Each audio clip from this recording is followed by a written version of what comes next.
got on a plane one day to fly down to El Paso, and this man came up beside me and said, "Do you mind if I sit with you?" And I was on the aisle seat, which is what I'd been assigned. And I looked up, and it was President Howard W. Hunter. You know, sure, President Hunter, I'd be, where do you want? And he said, "I want your seat." He said, can you move over by the window? And I said, "Sure, I'm happy to do that." And so I moved over by the window, and nobody came to the middle seat. And I said, "We might have somebody in between us." And he said, "No, we won't." He said, I have both seats." So he said, "I have some work to do, Brother Blaine." He's got a lot of paperwork, and he's rummaging around in his paperwork. And he finally finishes, and he says, "Brother Blaine, I'm going to take a nap." And I said, "Okay, President." He said, "All right." So he closed his eyes and went to sleep. And I kind of was dozing off too.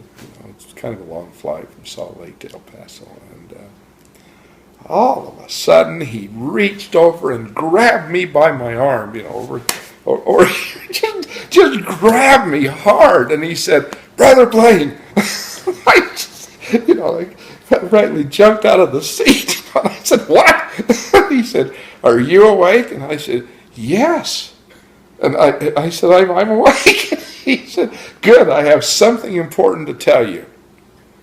And I said, "Okay." And he said, "Now I'm serious. This is absolutely serious. I want you to understand." And I said, "Okay." Everything he said is dead serious in my mind. And he says, "You're going to be translated, And I didn't know what to say. And I was just standing there with my mouth hanging open probably. And he said, "In fact, it's going to happen to you tonight." And then my heart started pounding, and I had no idea what to think or say or do.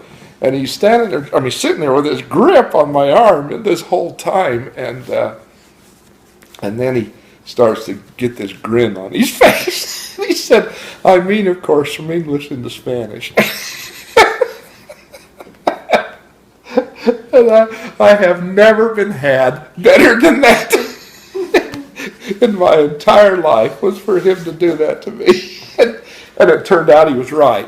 When I got to where I was speaking, they had a woman, who translated me into Spanish for all these Mexican members of the church that were there.